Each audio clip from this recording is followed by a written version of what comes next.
ভাইজ্যাক ট্রেনের প্রথম দিনে পুলিশের সাথে আমাদের ঝামেলা হয়ে গেল। এটা কি ছিল ভাই? এটা কি?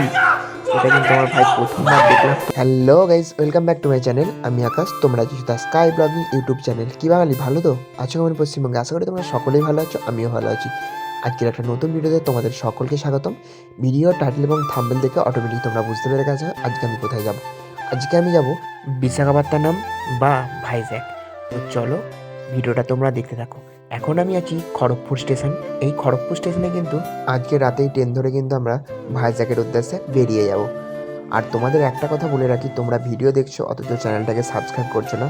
তোমরা প্লিজ চ্যানেলটাকে সাবস্ক্রাইব করো, কারণ তোমাদের কাছে পরবর্তী ভিডিও খুব তাড়াতাড়ি পৌঁছে যাবে এবং আমিও ভিডিও করার মোটিভেশন পাই। তো ফাইনালি রাত 8টার সময় আমাদের ট্রেন খড়গপুর স্টেশন থেকে ছেড়ে বেরিয়ে যাচ্ছে ভাইজ্যাকের উদ্দেশ্যে। গুড মর্নিং, শুভ সকাল সকলকে। তো ফাইনালি আমি কিন্তু এসে পৌঁছে গেছি এখন বিশাখাপত্তনমে।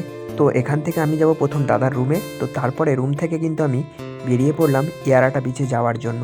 তো চলো ভিডিওটা দেখতে থাকো তোমরা। তো পাহাড়ের সৌন্দর্য দেখতে দেখতে ফাইনালি আমি এসে পৌঁছে গেছি ইয়ারাটা বিচে। তো চলো তোমাদেরকে বিচটা একটু ঘুরিয়ে দেখিয়ে দিই। তো দেখতেই পাচ্ছ বিচটা কিন্তু অসাধারণ সুন্দর, আর আজকের আবহাওয়াটা কিন্তু খুব সুন্দর ছিল। আমরা তো প্রথমেই এসে অনেকগুলো ছবি তুলে নিলাম এবং তারপরে সমুদ্রের ধারে এসে বসে বসে বেশ কিছুটা সময় কাটিয়ে নিলাম। তো তারপরেই দেখতে পেলাম এই সুন্দর গাছগুলো। যদিও গাছগুলোর আমি নাম জানি না, এই গাছগুলোর নাম তোমাদের যদি কারোর জানা থাকে তো অবশ্যই আমাকে কমেন্ট করে জানিও। The next day. তো সকাল সকাল আমি রেডি হয়ে বেরিয়ে পড়লাম। আজকে আমাদের ঘোরার অনেক বড় একটা প্ল্যান আছে। তো চলো প্রথমেই আমরা যে জায়গাগুলো ঘুরবো তোমাদেরকে নাম বলে দিই। আজকে আমরা গ্লাস ব্রিজে যাব, সুন্দর শিব দুর্গার মূর্তি আছে সেখানে যাব, রোপওয়েতে চাপবো এবং জিপ লাইন, সমস্তগুলোই তোমাদেরকে ঘুরে দেখিয়ে দেব। এই জায়গাটার নাম হলো কৈলাসগিরি। তো চলো তোমাদেরকে সমস্তটা দেখিয়ে দিই। তো কৈলাসগিরি যাওয়ার জন্য দুরকম রাস্তা হয়। একটা হলো তোমরা বাই বাস অথবা রোপওয়ে। তো আমরা রোপওয়ে করে গেছিলাম। এখান থেকে রোপওয়েতে আমাদের 200 টাকা করে নিয়েছিল যাওয়া এবং সেখানে ঘুরে আবার ফিরে আসা। রোপওয়ে থেকে নামার সাথে সাথেই আমরা চলে এলাম গ্লাস ব্রিজ দেখার জন্য। তো গ্লাস ব্রিজে ওঠার জন্য তোমাদেরকে একটা টিকিট কাটতে হবে, যার মূল্য হচ্ছে 250 টাকা। তার সাথে সাথে তোমরা যদি ফ্যামিলি নিয়ে আসতে চাও তার জন্য একটা নির্দিষ্ট প্যাকেজ করা আছে, ভিডিওটা পজ করে দেখে নিতে পারো। এত সব কিছুর মাঝেও আমরা প্রায় 4 ঘন্টা ধরে লাইন দিয়ে দাঁড়িয়েছিলাম, কিন্তু তবুও গ্লাস ব্রিজের সামনে যেয়ে পৌঁছাতে পারছিলাম না। তার মধ্যেই এসে হাজির হয় কোনো এক মন্ত্রী, যে গ্লাস ব্রিজ দেখতে এসেছিল এবং অনেকক্ষণ দাঁড়িয়ে থাকায় পাবলিক খুব উত্তেজিত হয়ে যায় এবং পুলিশদের সাথে খুব কথা কাটাকাটি শুরু হয়।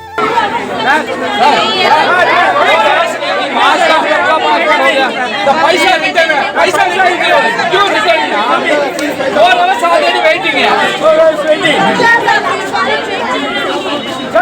ऑलरेडी 4 आवर्स वेटिंग है जाने दो ना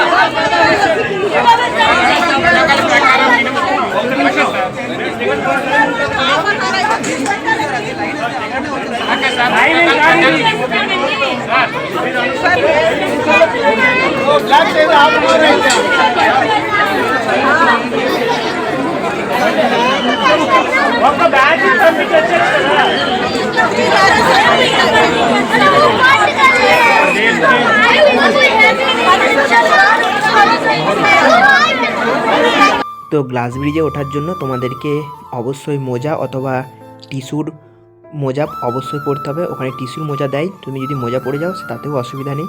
দেখতেই পাচ্ছ ফাইনালি আমি কিন্তু গ্লাস ব্রিজের মধ্যে উঠে গেলাম। এখানের ভিউটা কিন্তু অসাধারণ। তো তোমাদেরকে দেখিয়ে দিই চলো। ব্রিজটার শেষের দিকে এলে কিন্তু অনেকটাই ব্রিজটা দোলে। তো আমার প্রচুর ভয় লাগছিল, আর নিচের দিকে তাকালে কিন্তু আরও বেশি ভয় লাগছিল। তো দেখতেই পাচ্ছ অনেকেই এখানে ছবি তুলছে। প্রায় 1000 থেকে 2000 ফুট উঁচুতে আছি আমি এখন, আর নিচের ভিউটা দেখতে পাচ্ছ অসাধারণ ভিউ। দেখো নিচে দিয়ে সুন্দর একটা রাস্তা চলে গেছে এবং সমুদ্রের পাশ দিয়ে অসাধারণ সুন্দর দেখতে লাগছে। তার সাথে সাথে সমুদ্রের ঢেউগুলো কত সুন্দরভাবে পাড়ে এসে আছড়ে পড়ছে, দেখতেই পাচ্ছ তোমরা। আমার কাছে এই ভিউটা কিন্তু কোটি টাকার ভিউয়ের সমান লেগেছে। তো তোমার কাছে কেমন লেগেছে অবশ্যই কমেন্ট করে জানিও। এই ব্রিজে 40 জনের বেশি উঠতে দেয় না, তাই আমাদেরকে বেশিক্ষণ থাকতে দিল না। আমরা জাস্ট কিছুক্ষণ ছিলাম, তারপরে আমরা কিন্তু নিচে চলে এলাম। আর এরপরে আমরা যাব শিব পার্বতীর যে সুন্দর মূর্তিটা আছে সেটা দেখার জন্য।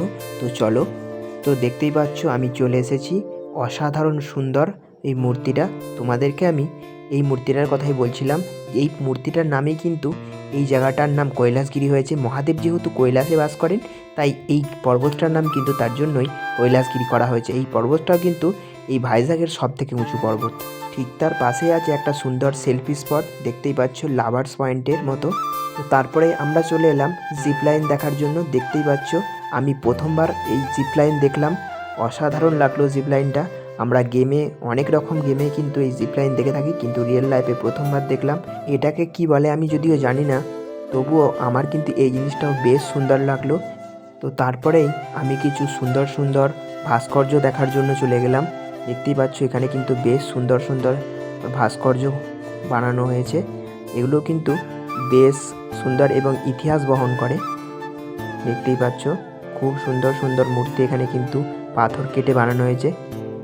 দেখতেই পাচ্ছ আমি কিন্তু বেশ এটা কি ছিল ভাই, এটা কি? এটা কিন্তু আমার ভাই প্রথমবার দেখলাম। তোমরা যারা যারা বুঝতে পেরেছো অবশ্যই কমেন্ট করে জানিও এটা কি জিনিস ছিল। তো ভিডিওটা এখানেই শেষ করছি। ভাইজ্যাগ ট্যুরের এটা আমার ভিডিওর ফার্স্ট পার্ট, এবং এমন করে অনেকগুলো পার্ট হিসেবে আমি ভিডিওগুলো আপলোড করব, কারণ নইলে ভিডিওটা অনেকটা লং হয়ে যাবে। ভিডিওটা যদি ভালো লেগে থাকে চ্যানেলটাকে সাবস্ক্রাইব করে দেবে, পাশে থাকা বেল আইকনে ক্লিক করে অল নোটিফিকেশান অন করে দেবে, লাইক কমেন্ট শেয়ার করে দেবে।